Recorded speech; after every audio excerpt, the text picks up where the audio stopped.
नमस्कार, मैं हूं संदीप कुमार और हम पढ़ रहे थे इंडियन पॉलिटी। और इंडियन पॉलिटी के अंतर्गत हम कवर कर रहे थे पार्ट 5 और पार्ट 5 के अंतर्गत हम कवर कर रहे थे पार्लियामेंट। और पार्लियामेंट के अंतर्गत अब हम कवर कर रहे थे क्या कि कानून निर्माण प्रक्रिया कैसे होती है। तो ऑर्डिनरी बिल के केस में हमने वो जान लिया था कि ऑर्डिनरी बिल के केस में कानून निर्माण प्रक्रिया कैसे होती है। ठीक है, तो फर्स्ट रीडिंग सेकंड रीडिंग ये हमने पढ़ लिया था। दोनों सदनों में लगभग लगभग ऑर्डिनरी बिल के केस में दोनों में क्या रहती है, समान रहती है। फिर जाने थे हमने स्पेशल केस जो है कि ज्वाइंट सिटिंग का प्रावधान किस किस केस में हो सकता है ऑर्डिनरी बिल के केस में।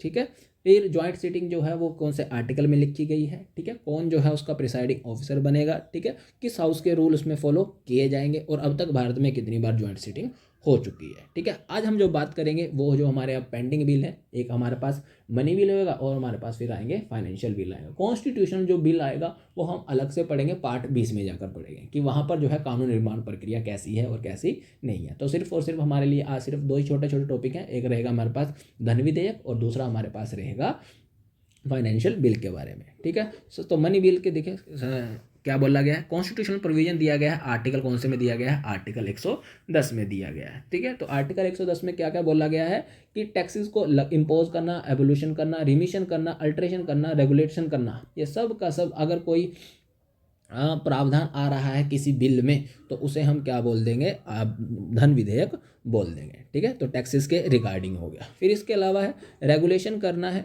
ठीक है, borrowing of money by government of India, कि अगर गवर्नमेंट ऑफ इंडिया कहीं से उधार लेना चाह रही है या ले रही है तो ऐसा कोई बिल होगा तो वो भी किसके अंतर्गत आएगा, आर्टिकल 110 के अंतर्गत आएगा, यानी कि वो मनी बिल के अंतर्गत आएगा। इसके अलावा है कस्टडी है, संरक्षण संरक्षण है किसका, कंसोलिडेट फंड ऑफ इंडिया का, भारत की संचित निधि का, और साथ में कंटिजेंसी फंड ऑफ इंडिया। मतलब भारत के पास अब 3 फंड होते हैं, एक होगा हमारे पास कंसोलिडेट फंड, दूसरा होता है हमारे पास कंटिजेंसी जिसे बोला जाता है आकस्मिकता निधि, और तीसरा होता है पब्लिक अकाउंट फंड। ये 3 फंड होते हैं। ठीक है, तो इनमें से 2 के बारे में ही बात की गई कि इनमें अगर पैसा डालना हो, इसमें से पैसा निकालना हो, अगर कोई बिल लाएंगे इस रिगार्डिंग, वो भी किसकी वैल्यू रखेगा, वो भी मतलब किसका स्थान लेगा, वो भी मनी बिल का स्थान लेगा। ठीक है, इसके अलावा फिर आता है अप्रोप्रिएशन बिल, विनियोग विधेयक। ठीक है, तो अगर कंसोलिडेट फंड ऑफ इंडिया से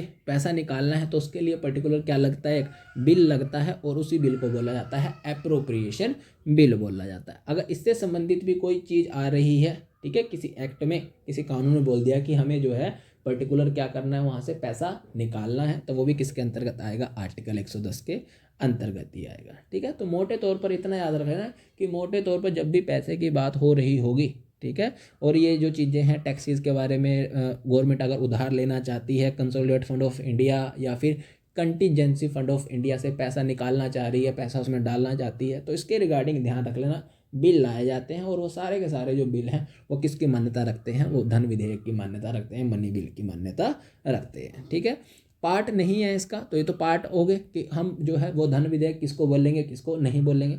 और किसको नहीं बोलेंगे तो यहाँ पर लिखा है फाइन एंड पेनल्टीज वगैरह ये आएंगे। टैक्सेस ऑफ लोकल गवर्नमेंट ये मनी बिल के अंतर्गत नहीं आएंगे। ठीक है, और सर्विस टैक्स ये भी ध्यान रख लेना, मनी बिल के अंतर्गत नहीं आएगा। ठीक है, तो ये जरूर ध्यान रखना कि मनी बिल के अंतर्गत क्या आता है और क्या नहीं आता। ठीक है, तो टैक्सेस हो गया, ये आएंगे। रेगुलेशन मतलब गवर्नमेंट उधार लेना चाहती है वो आएगा।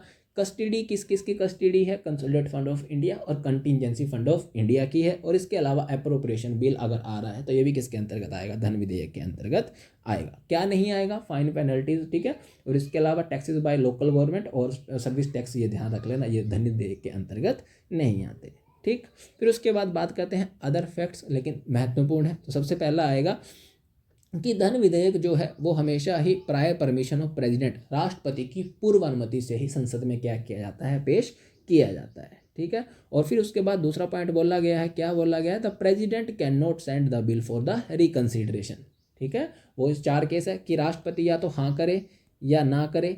ठीक है, लेकिन ध्यान रखना मनी बिल के केस में राष्ट्रपति जो है पुनर्विचार के लिए बिल को लौटा नहीं सकता। ठीक है, बिल्कुल बोलेगा कि विचार करना, ऐसा कुछ भी नहीं होगा। ठीक है, तो मतलब एक तरह से राष्ट्रपति इसके ऊपर सस्पेंसिव वीटो नहीं लगा सकता। ठीक, फिर उसके अलावा तीसरा पॉइंट दिया गया है, ठीक है, इंट्रोड्यूस ओनली इन, कहाँ पर, लोकसभा में। ठीक है। तो सिर्फ और सिर्फ कहाँ लाया जाएगा, ये लोकसभा में ही प्रस्तुत किया जाता है, ठीक है। फिर फोर्थ पॉइंट है इसका, ओनली बाय अ मिनिस्टर। तो ऐसा बिल जो मिनिस्टर के द्वारा पेश किया जाता था उसी को हमने पढ़ा था, क्या बिल पढ़ा था, पब्लिक बिल। तो धन विधेयक एक किस तरह का बिल हो गया मेरा, पब्लिक बिल। और अगर किसी गैर मंत्री के द्वारा तो उसको बोला गया था प्राइवेट बिल बोला गया था। क्लियर। फिर फिफ्थ पॉइंट क्या कह रहा है कि final decision with regard to money bill is taken by speaker. कोई विधेयक धन विधेयक है या नहीं है, उस पर अंतिम फैसला लेने की जो शक्ति होगी वो सिर्फ और सिर्फ किसकी होगी, वो स्पीकर की होगी, ठीक है। और स्पीकर के द्वारा जो निर्णय लिया जाएगा धन विधेयक के मामले में, उसे हम किसी भी कोर्ट में, ध्यान रखना, चैलेंज नहीं कर सकते, उसका ऊपर क्वेश्चन नहीं उठा सकते। तो छठा पॉइंट जरूर याद रखना, ठीक है। तो याद रखना क्या कि प्रायर परमिशन किसकी, प्रेसिडेंट की, ठीक है। प्रेसिडेंट बिल को रिकंसिडरेशन के लिए नहीं भेज सकता। इंट्रोड्यूस ओनली इन कहाँ पर, लोकसभा में पेश किया जाएगा।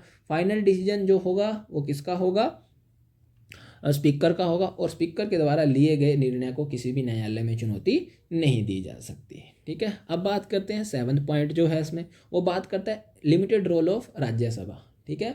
अब धन विधेयक के मामले में राज्यसभा के पास ज़्यादा हमने पावर नहीं दी रखी है, लेकिन जो है उनको पढ़ लेते हैं। तो राज्यसभा जो है कैन नॉट रिजेक्ट और अमेंड अ मनी बिल, ठीक है। तो राज्यसभा जो है वो रिजेक्ट नहीं कर सकती और साथ में उसको अमेंड भी नहीं कर सकती, उसको संशोधित नहीं कर सकती, ठीक है। वह सिर्फ और सिर्फ क्या कर सकती है, रिकमेंडेशन दे सकती है, ठीक है, कि हाँ ये वाले प्रावधान है अगर हैं बिल में तो इन्हें क्या कर लीजिए, कृपया करके चेंज कर लीजिए। रिकमेंडेशन का मतलब सिर्फ और सिर्फ सिफारिश कर सकती है, ठीक है। और लोकसभा जो है वो इन सिफारिशों को मानने के लिए बाध्य नहीं है, वो चाहे तो मान सकती है, वो चाहे तो इनकार कर सकती है। दोनों रास्ते लोकसभा के लिए खुले हैं, ठीक है। तो यहाँ पर लिखा गया विच, मतलब जो रिकमेंडेशन दी जाएगी किसके द्वारा, राज्यसभा के द्वारा। किसको दी जाएगी, लोकसभा को। मे और मे नॉट एक्सेप्ट, मतलब मान भी सकती है और इनकार भी कर सकती है। ये टोटली जो छोड़ा गया है वो किसके ऊपर छोड़ा गया है, लोकसभा के ऊपर छोड़ा गया है, ठीक है। और तीसरा पॉइंट जो है कि should return it with in the 14 days of consideration, कि अगर मैंने जो बिल है आज मान लीजिए तारीख 1 मार्च, ठीक है, 1 मार्च जो है आज मैंने बिल भेज दिया कहाँ पर, लोकसभा ने पास करा है, किसको भेज दिया, अब राज्यसभा। तो राज्यसभा के पास सिर्फ और सिर्फ 14 मार्च तक का ही समय है, ठीक है, कि वो इस बिल के ऊपर क्या एक्शन लेना चाहती है। पहली बात तो वो क्या नहीं कर सकती, रिजेक्ट बिल्कुल नहीं कर सकती, अमेंडमेंट बिल्कुल नहीं कर, सिर्फ और सिर्फ क्या कर सकती है, अमेंड कर सिफारिशें कर सकते हैं, इसके अलावा और कुछ नहीं कर सकते। और 14 दिन तक अगर उसने पास कर दिया तो ठीक, लेकिन वो 14 दिन के बाद वो ऑटोमेटिक क्या माना जाएगा, पास माना जाएगा, ठीक है। तो ध्यान रख लेना यहाँ पर राज्यसभा के पास, ध्यान रख लेना सिर्फ और सिर्फ क्या है, लिमिटेड रोल ही है। हो गया क्लियर। चलिए उसके बाद आता है हमारे पास लास्ट बिल जिसको बोला जाता है वित्तीय बिल, ठीक है। आर्टिकल 117 के अंतर्गत आता है, ठीक है। तो आर्टिकल 17 के अंतर्गत हमारे पास 2 तरह के बिल आएंगे, ठीक है। बस प्रेजेंटेशन के आधार पर है, थोड़े बहुत उसमें चेंजेस वगैरह हैं, बस उसके आधार पर। तो आता है फाइनेंशियल बिल 1 और financial bill 2। Article 117 close 1, article 117 का क्लोज 3, ठीक है। तो आर्टिकल 10 होंगे और अन्य आर्टिकल मतलब धन विधेयक का उसमें क्या आ गया, पार्ट आ गया, और साथ में others matter of general legislature है, मतलब कानून के कुछ और भी उसमें क्या रहेंगे, प्रावधान रहेंगे, ठीक है। तो ये वाली चीज़, ठीक है। तो अब देखो धन विधेयक का पोर्शन आ गया ना, तो धन विधेयक का पोर्शन आ गया, तो थोड़े से रूल हम किसके फॉलो करेंगे इसमें, धन विधेयक के ही फॉलो करेंगे, मनी बिल के ही फॉलो करेंगे। तो इंट्रोड्यूस ओनली इन कहाँ पर, लोकसभा में किया जाएगा, और प्रायर परमिशन ऑफ किसके द्वारा, प्रेसिडेंट के द्वारा ही। बस ये पहला स्टेप उसमें रहेगा। बाकी सारे के सारे जो प्रोसीजर रहेंगे वो लाइक कैसे रहेंगे, ऑर्डिनरी बिल की तरह रहेंगे, ठीक है। तो मतलब इस बिल पर ज्वाइंट सीटिंग बिल्कुल हो सकती है। हो गया क्लियर। देखिए अब बात करते हैं फाइनेंशियल बिल 2 की, जिसका वर्णन किया गया है आर्टिकल 117(3) के अंतर्गत। और इसके अंतर्गत क्या आएगा, अब देखो कि हमने देखा था अभी कि कंसोलिडेट फंड ऑफ इंडिया से खर्चा होता है, वो कहाँ लिखा होगा, वो आर्टिकल 110 में भी लिखा होगा। इसके अलावा और अगर ऐसा खर्चा जो कंसोलिडेट फंड ऑफ इंडिया से हो रहा है और जिसका वर्णन आर्टिकल 110 में नहीं होगा, ठीक है, ध्यान रखना, उससे संबंधित अगर कोई बिल है तो उसी को कहा जाएगा फाइनेंशियल बिल 2, ठीक है। तो इसीलिए देखो क्या लिखा गया है कि expenditure from consolidate fund of India minus article 110। Article 10 का मतलब क्या कि जिसका वर्णन ध्यान रख लेना आर्टिकल 110 में हो चुका है, किसके regarding, consolidate fund of India के रिगार्डिंग। बस उस चीज को ध्यान रख लेना किस फाइनेंशियल बिल में, फाइनेंशियल बिल 2 में, यानी कि आर्टिकल 117(3) में रखा जाएगा। ठीक है, किस तरह का बिल होगा ये, ऑर्डिनरी बिल की तरह ही इसको क्या करा जाएगा, कंसीडर किया जाएगा। लेकिन इसका एक अपवाद है। ठीक है, अब देखना ऑर्डिनरी बिल का मतलब क्या, वही first reading, second reading, third reading, पहले हाउस में ये same reading, first reading, second reading, third reading, second house में ये हो जाएगा। ठीक है, ऑर्डिनरी बिल आया कि अगर एक हाउस ने पास कर दिया, दूसरे हाउस ने पास नहीं करा है, डेडलॉक की सिचुएशन आएगी, तो डेडलॉक की सिचुएशन में क्या किया जाएगा, ज्वाइंट सिटिंग का प्रावधान किया जाएगा। ज्वाइंट सिटिंग का जब प्रावधान किया जाएगा तो रूल एंड प्रोसीजर किसके फॉलो किए जाएंगे, लोकसभा के फॉलो किए जाएंगे। और प्रिसाइडिंग ऑफिसर कौन कौन होगा, स्पीकर होगा, डिप्टी स्पीकर होगा और वाइस चेयरमैन होगा। ठीक है, लेकिन बस और पास करने पर यहाँ पर एक एक्सेप्शन है, और उसी एक्सेप्शन का नाम है कि कोई भी सदन, कोई भी हाउस इसे तब तक पारित नहीं करेगा। ठीक है, कब तक, जब तक राष्ट्रपति ऐसा करने को ना बोल दे, मतलब जब तक राष्ट्रपति रिकमेंडेशन नहीं देगा तब तक इस बिल को पास नहीं किया जाएगा। हो गया क्लियर। तो मैं उम्मीद करता हूं कि आर्टिकल 117 क्लोज 1 और आर्टिकल 117 क्लोज 3 के बीच में आप लोगों को अंतर क्लियर होगा। ठीक है, तो हम लोगों ने देखो क्या क्या पढ़ा, तो हमने ऑर्डिनरी बिल देख लिया था। ठीक है, साधारण विधेयक ये देख लिया हमने, मनी बिल ये देख लिया, धन विधेयक बोल दिया।